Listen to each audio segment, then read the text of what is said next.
Amelia wasn't supposed to be home so late. The clock was pushing midnight, and I sat alone in our dimly lit kitchen, waiting and trying not to watch every tick. Amelia had texted me around 6, saying she'd be working late on a client presentation she had due first thing in the morning. But now, hours later and still no word, I couldn't shake a bad feeling. She'd always worked late before, but she'd never just gone silent like this. Finally, the front door clicked open, and Amelia slipped in, her eyes going wide for a second when she saw me waiting up. She gave a small, sheepish smile, her cheeks pink and her hair a little messy, like she'd been in a rush or somewhere she shouldn't have been. "Oh, hey," she said almost too casually. "You didn't have to stay up. Long night at the office?"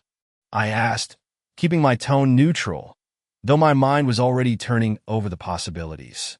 Her scent drifted into the room, and under her usual perfume, I caught a faint hint of something else, something masculine and sharp. I tried to shake off the sinking feeling that tightened in my gut. This was Amelia. My Amelia. She nodded a little too quickly, setting her purse down like it weighed 1,000 pounds. "Yeah, John was pushing us hard tonight. He's got high expectations." John, her boss. I knew John from the few company events I'd attended. He'd always struck me as the flashy, overconfident type, the sort who smirked as if he knew something everyone else didn't. I'd seen him look at Amelia a few times, but I'd brushed it off. Why would I worry? Amelia and I had been together for years. We were a team, but something about her tonight, her nervous fidgeting, tugged at me. "Sounds like he's really invested in this project," I said, watching her closely. She hesitated, tucking her hair behind her ear and avoiding my gaze. "Yeah, he's, putting a lot on me, I guess." She laughed, but it sounded forced, like she was trying too hard to sound relaxed. "Did you have dinner?" I asked, noting that her responses were slowing down, like she was searching for the right words to cover herself. She gave a quick shake of her head, though her purse was half open, revealing an empty takeout container. "No time." She forced a tired smile, almost as if she was willing me to buy it, willing me to let it go. I wanted to let it go. I didn't want to be that guy who sat around analyzing his wife's behavior. But a dozen small signs had been nagging at me for weeks now. The late nights, her phone buzzing more than usual, her unexplained little smiles that she'd brush off if I asked about them. New perfume. I asked lightly, trying to keep my voice even. She looked up, eyes widening just a fraction, a momentary flash of guilt before she recovered. "No, I was just around a lot of people tonight. Probably picked something up." I nodded, watching her closely, feeling the sense of normalcy slipping away. The Amelia I knew would have just laughed at a question like that. She wouldn't have been defensive. Something was different. She shuffled upstairs quickly, muttering something about needing to sleep, and left me sitting there in the silent kitchen, feeling like someone had hit pause on my life. For a long time, I stared at my phone, trying to decide if I was crazy, if I was somehow making this up in my head. But each detail added up, every moment tonight adding weight to a suspicion I didn't want to admit. By the time I made it to bed, Amelia was already asleep, curled up under the blankets like nothing was wrong. But my mind was racing, too unsettled to rest. Her strange excuses, her awkward sidesteps, replayed in my mind like puzzle pieces that refused to fit together. Something was wrong, and tomorrow, I decided I'd get to the bottom of it. The next day, I woke up feeling as if I'd barely slept at all. Amelia was already gone by the time I stumbled downstairs, her side of the bed cold, the sheets neat, like she'd only hovered there for a second before vanishing. I couldn't shake the unease in my gut, like something was festering just beneath the surface. I tried to go about my day normally, but my mind kept slipping back to last night. Her clipped answers, that guilty look when I asked about the perfume, and her strange behavior. Was it just work stress? Or was there something darker I hadn't dared to imagine? By mid-morning, I felt ridiculous.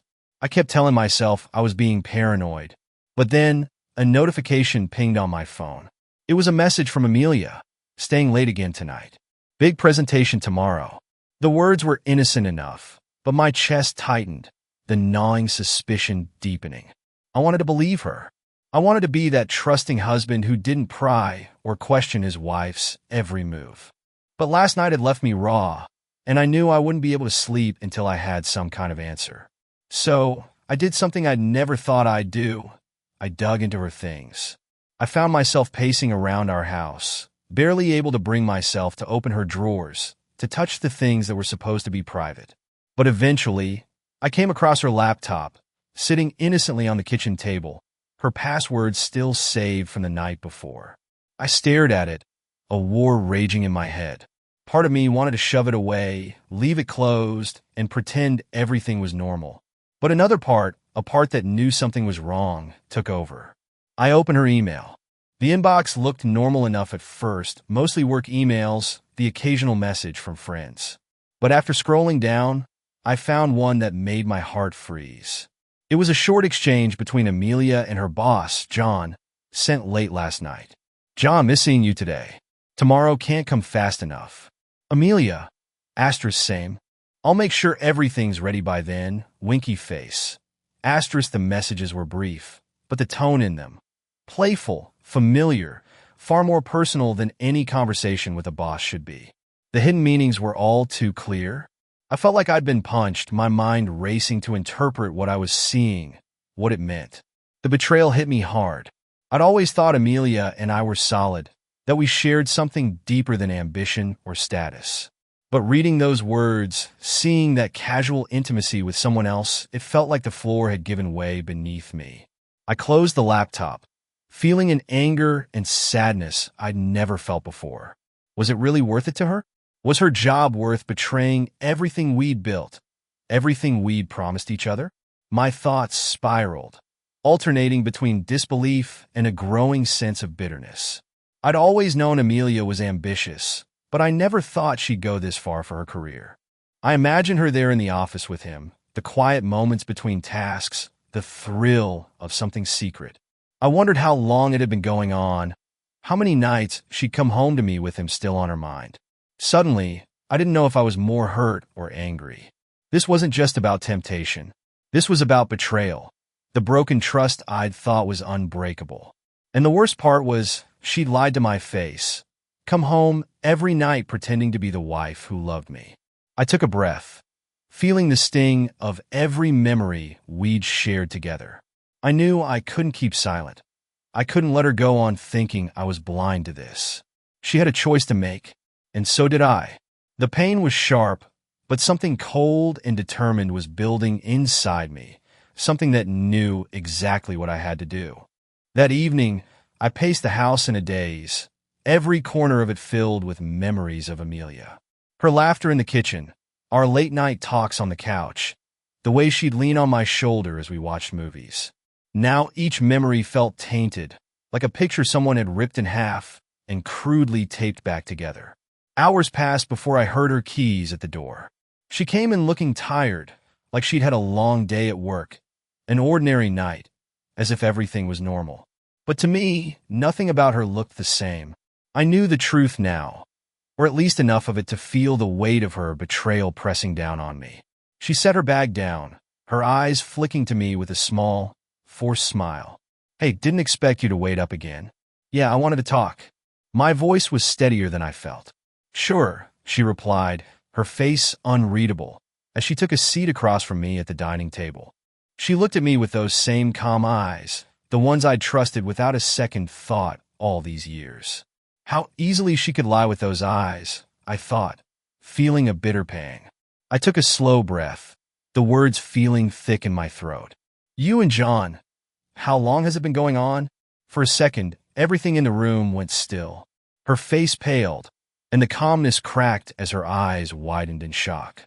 "What are you talking about? Don't lie to me, Amelia." I saw the messages. My voice was sharp, angrier than I'd planned. But I couldn't help it. I needed the truth. I needed her to own up to what she'd done to us. She looked down, her hands trembling slightly as she pressed her palms against the table, as if grounding herself. I could see the gears turning in her mind, the fight between denial and confession. "Elijah, it's not what you think," she whispered, her voice thick with something between shame and panic. It was a mistake. Something I don't even know how it happened. I shook my head, trying to keep my voice steady. Don't do that. Don't make it sound like you just slipped and fell into this. You made a choice. Every late night, every time you walked through that door pretending everything was fine, you chose this. Her eyes filled with tears, and I felt a twisted mix of anger and pity. This wasn't the Amelia I thought I knew. This wasn't the woman I'd trusted with everything. It was never serious, she said, her voice a choked whisper. I know it sounds awful, but it wasn't. It felt like my only option. Elijah, you know how hard I've worked for this promotion. John kept pushing, and I didn't know what else to do. So it was worth it to you? Risking our marriage, just for the chance to climb the ladder? My voice was icy, but I couldn't help it. I felt as if my insides were being twisted, everything I thought we had slipping away. She covered her face with her hands, her shoulders shaking, and I almost felt sorry for her, almost. But the hurt was too deep, too raw. I love you, Elijah. I know that sounds ridiculous right now, but I do, she whispered, her voice cracking. I made a mistake, a terrible one, but I don't want to lose us. I looked at her, barely recognizing the woman in front of me. You already did, I said, the words cold and final. Her face crumpled, the weight of what she'd done settling in, maybe for the first time, and all I could feel was emptiness. I got up, not bothering to look back as I left her sitting there, alone at the table. Part of me wanted to give her a chance to explain, to beg, to find some shred of her I could forgive. But in that moment, I knew forgiveness wasn't something I could give, not after this. The days that followed felt surreal, like I was walking through someone else's life. Amelia tried everything she could to reach me, to explain herself in words that seemed emptier with each passing day. The hurt had settled into a deep numbness, the kind that creeps into your bones and refuses to leave. I'd lie awake at night, staring at the ceiling, her words echoing in my mind. It wasn't serious, it was just my only option. Those words tore at me because they shattered every assumption I'd built our relationship on. Our life, our home, our marriage wasn't supposed to be something she could risk for her career or for him. I'd always thought love was enough, that trust was this unbreakable bond we'd wrapped around each other, like armor against the world. But Amelia had found a way to slip out of that armor, to cast it aside when it suited her, and I'd been left with nothing but broken pieces. On the third night, she came to my room, the one I'd been sleeping in since I'd walked out of our bedroom. Her face looked gaunt, shadows under her eyes, like she'd been struggling just as much as I had. But I didn't care how tired she looked. I only cared about how easily she'd betrayed me. Elijah, she said softly, her voice fragile, like she feared it would shatter under the weight of what she'd done. Can we talk? Really talk this time?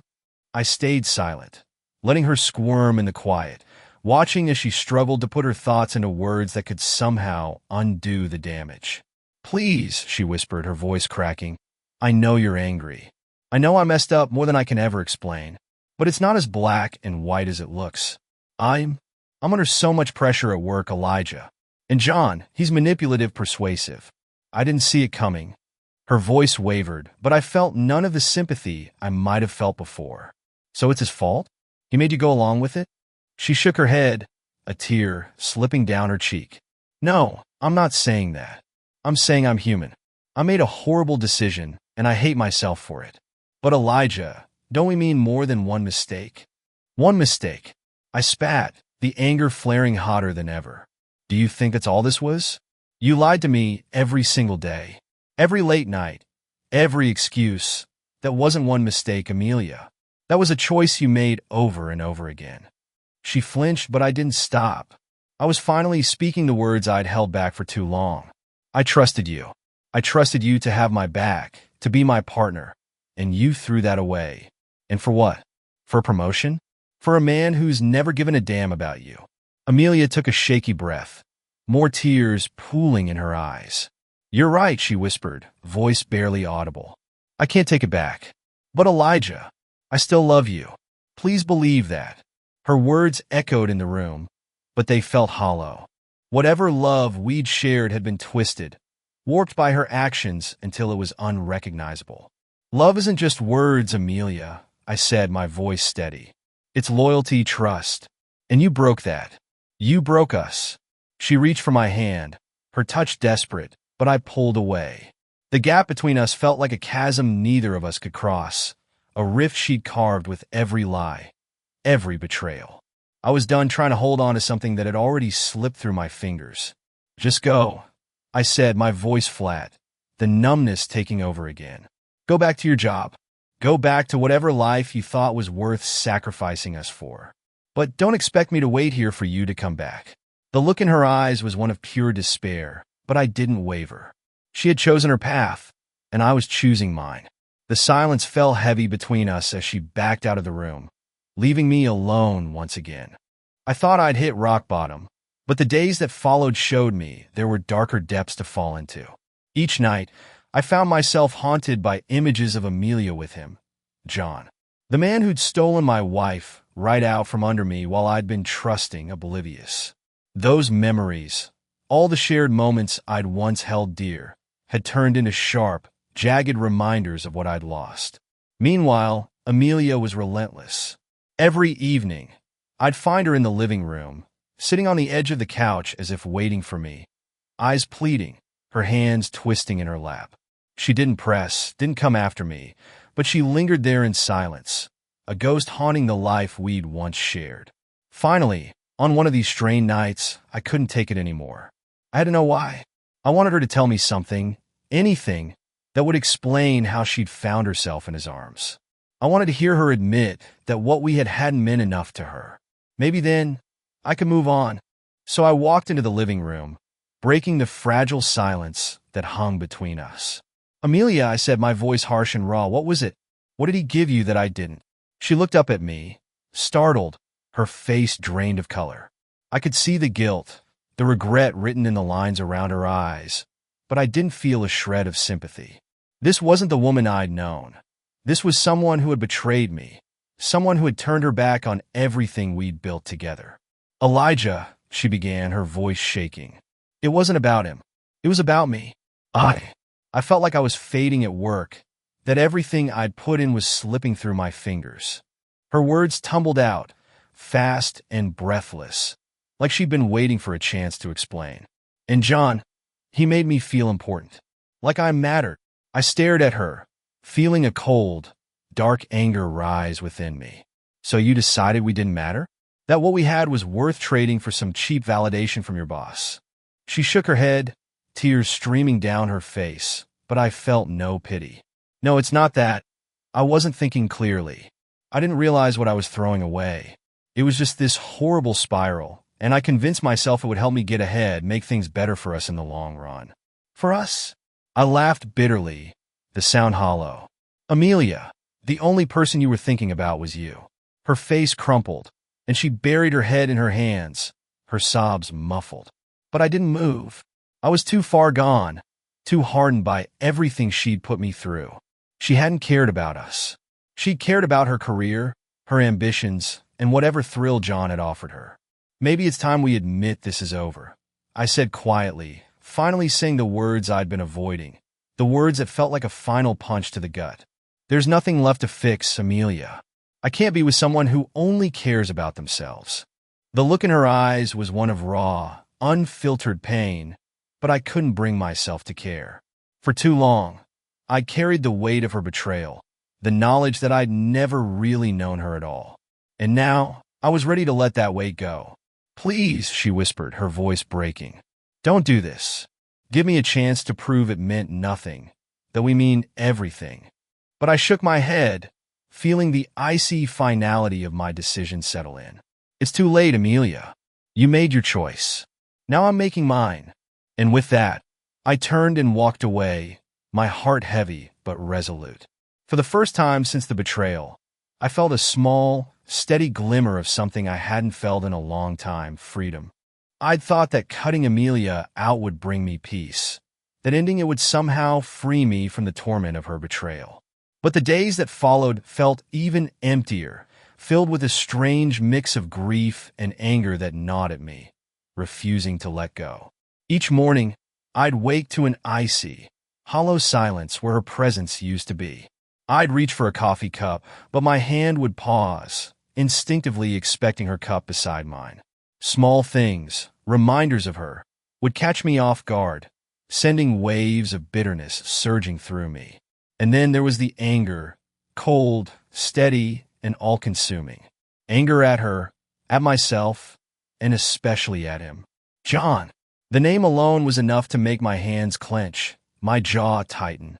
The idea of him, smug and unscathed, carrying on with his life after he'd carved through mine, was unbearable. So one afternoon, I made a decision that felt like it had been brewing in me since the start.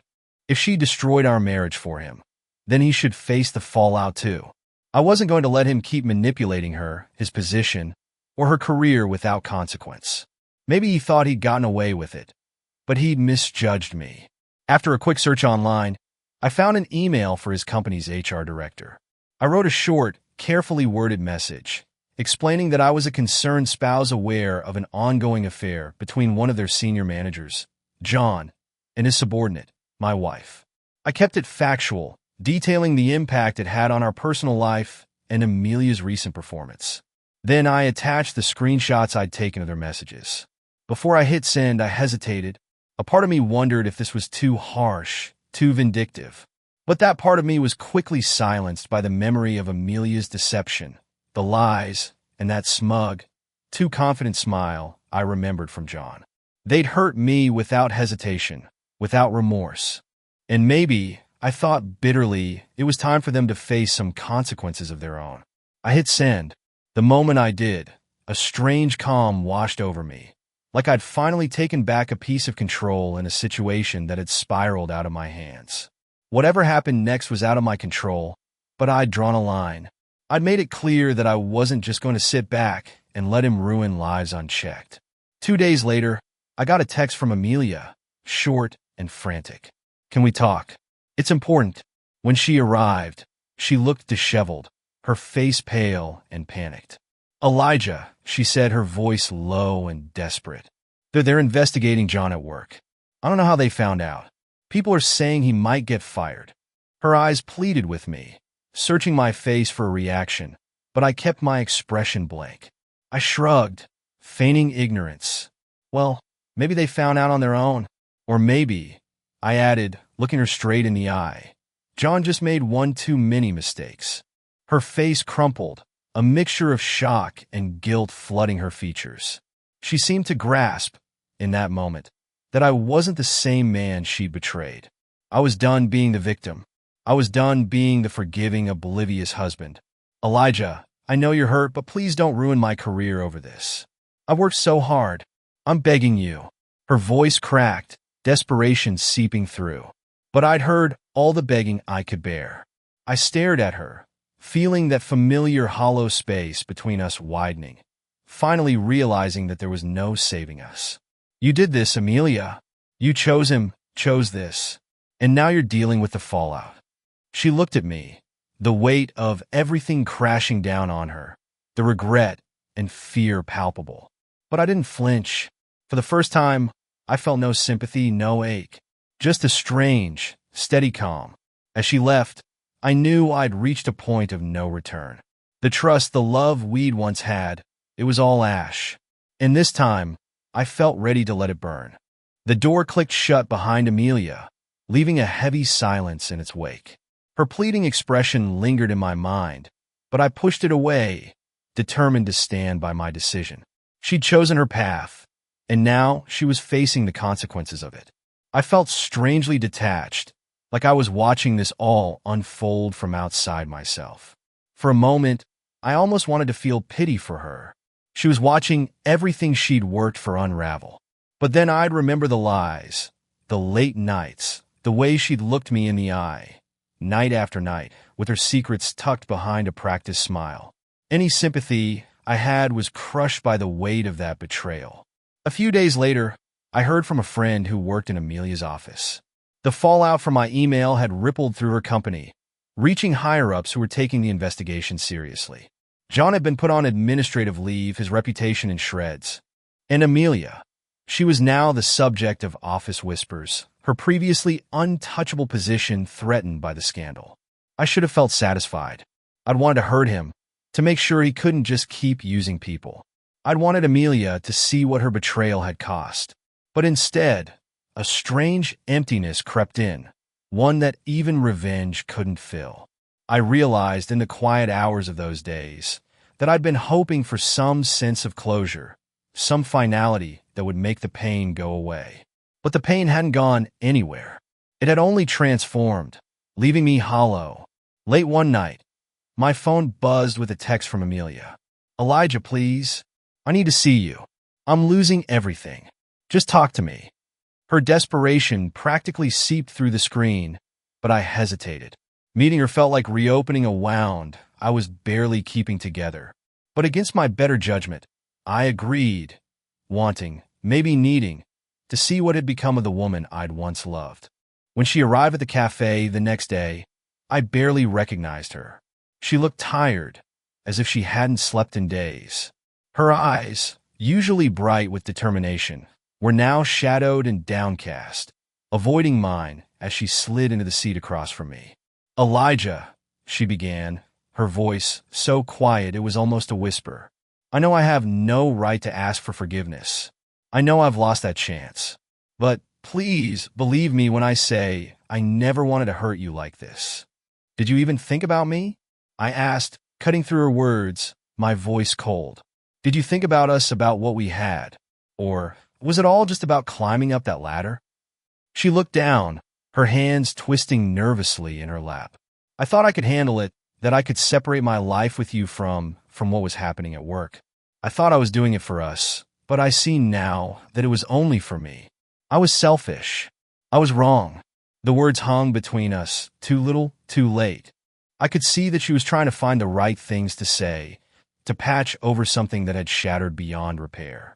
But nothing she said could undo what she'd done, the choices she'd made that had left us standing on opposite sides of a canyon that couldn't be bridged.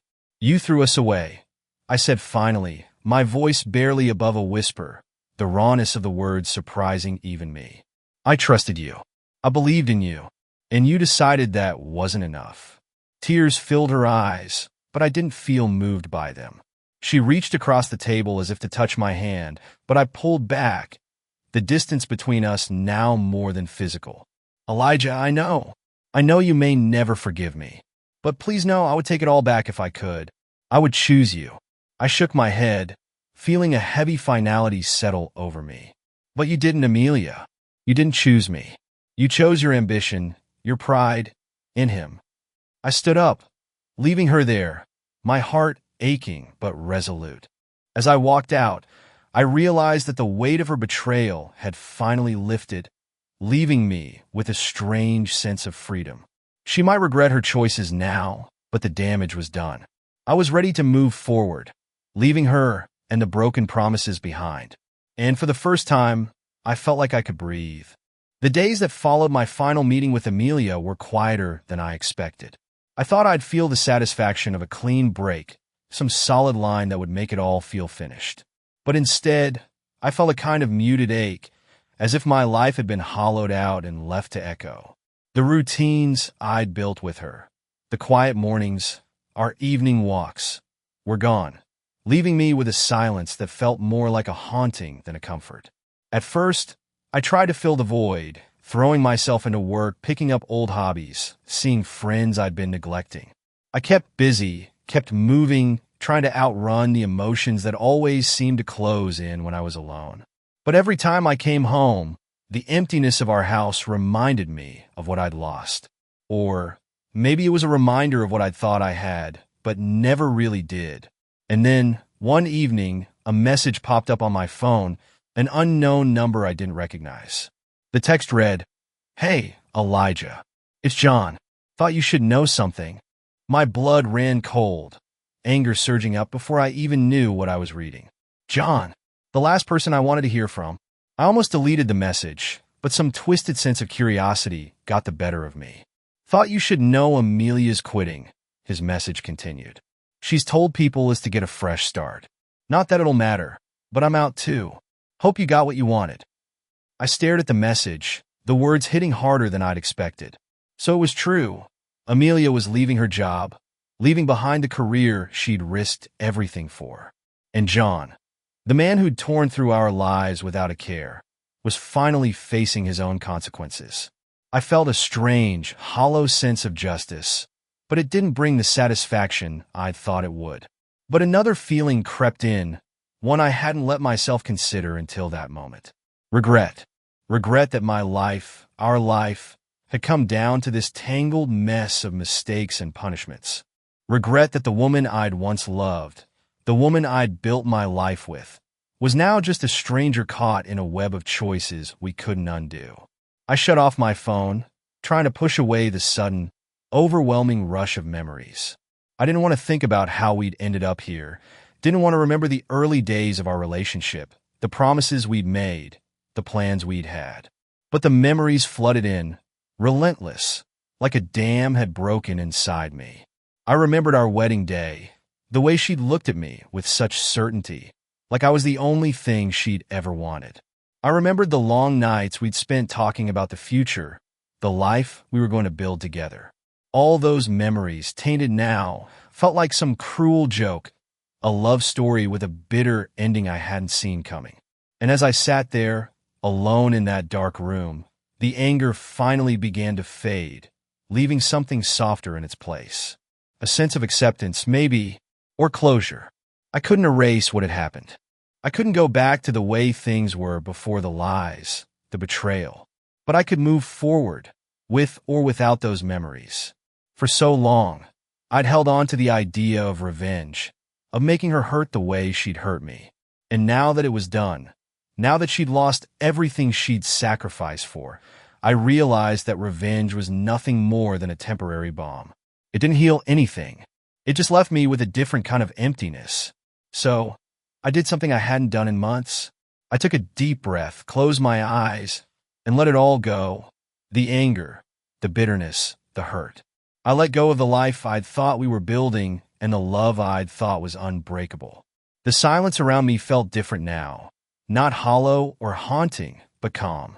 I stood up, feeling lighter somehow, as if I'd shed a weight I'd carried for far too long. For the first time in ages, I felt the slightest hint of peace, a fragile but real sense that maybe, just maybe, I'd be okay. And as I walked into the night, leaving the darkness behind, I felt ready to start again. In the weeks that followed, my life took on a strange new rhythm, a kind of quiet that had once seemed impossible. The reminders of Amelia were still there, woven into the fabric of my daily life, but they felt less like wounds and more like scars now. Each memory was still sharp, but somehow I felt stronger, like I could bear them without breaking. One morning, as I was tidying up the house, I came across a box of photos shoved to the back of a closet. Our wedding album was on top. I hadn't looked at it since before everything fell apart. For a long moment, I just stared at it, torn between leaving it in the darkness of the closet and opening it up. But something in me was ready now. I sat down, took a deep breath, and opened the album. There we were, caught in 1,000 happy moments, Amelia and me, laughing, smiling, utterly in love, or so I'd thought. I found myself studying her face, searching for clues, signs that maybe this ending had been there all along, hidden in the small cracks I'd never noticed. But all I saw was love, genuine and clear.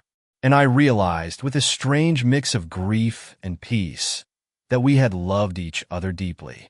She'd betrayed me, yes, but that didn't erase the love that had once been real. The pain of it was still there, but now it was mixed with acceptance, like an old injury I'd learned to live with. That life, that love, was behind me.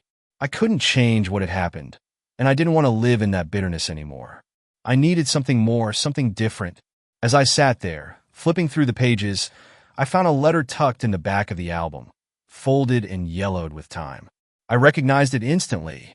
I'd written it on the morning of our wedding, a private promise to Amelia, full of all the dreams we'd once shared. Reading it now was like a punch to the gut, a reminder of everything we'd lost. But it also felt freeing, like the last piece of her I needed to let go of. Without thinking, I walked outside and struck a match, watching the flame consume the letter until it was nothing but ash in my hand. I let the ashes scatter into the wind, feeling a weight lift from my shoulders. The love I'd held for her was no longer tied to pain or anger. It was just gone, released. In the days that followed, I felt something strange, something almost unfamiliar. Hope. Not the kind of desperate hope I'd once held on to in the midst of our unraveling, but a quiet, steady hope that came from deep within. I could rebuild. I could start again. One evening, as I was out for a walk, I stopped at a cafe I'd never been to before. It was warm and inviting, filled with soft music and the quiet hum of conversation. I ordered a coffee and found myself a seat by the window, watching the world move on outside, people coming and going, carrying their own stories, their own secrets, their own scars. And for the first time, I didn't feel like an outsider to that world. I was ready to join it again, ready to open myself up to whatever was next. As I sipped my coffee, a small smile tugged at my lips.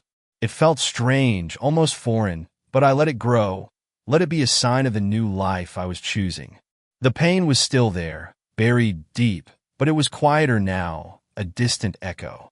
And as I watched the sun dip below the horizon, casting a golden glow across the cafe, I felt something I hadn't felt in so long. Peace. Real, unbreakable peace.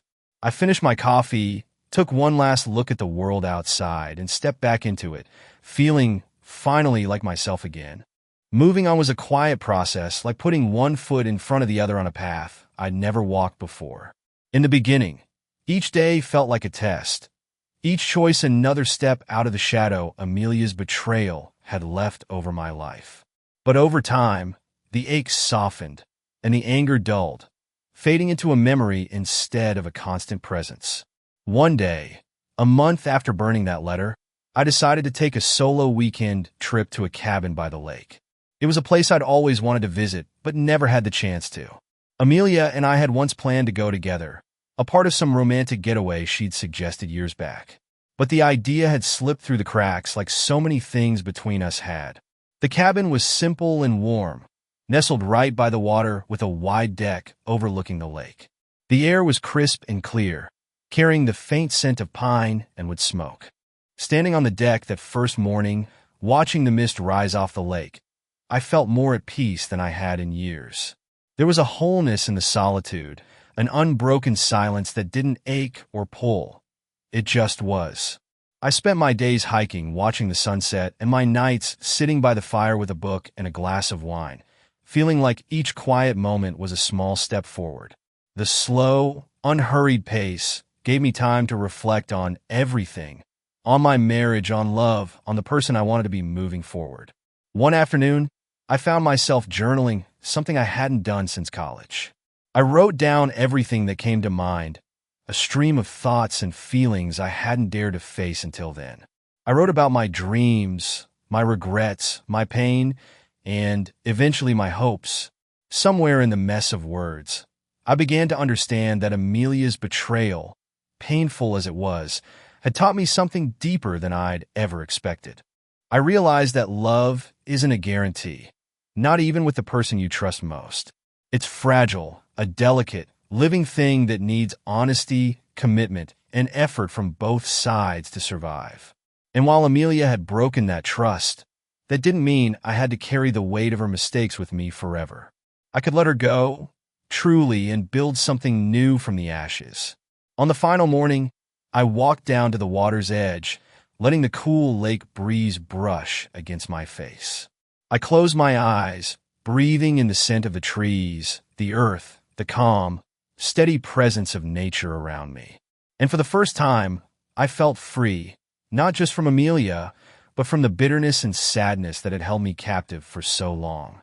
I watched the sunrise, feeling a warmth inside me that was both soft and powerful, a quiet certainty that I could build a life I was proud of, one step at a time. I wasn't rushing forward, desperate to fill the emptiness. Instead, I felt the strength that came from my own resilience, from knowing I'd survive the worst and come out the other side. As I left the cabin and drove back to my life, I knew the journey wasn't over. There would still be hard days and memories that might sting. But I was ready now, stronger and more open to the future than I'd ever thought possible.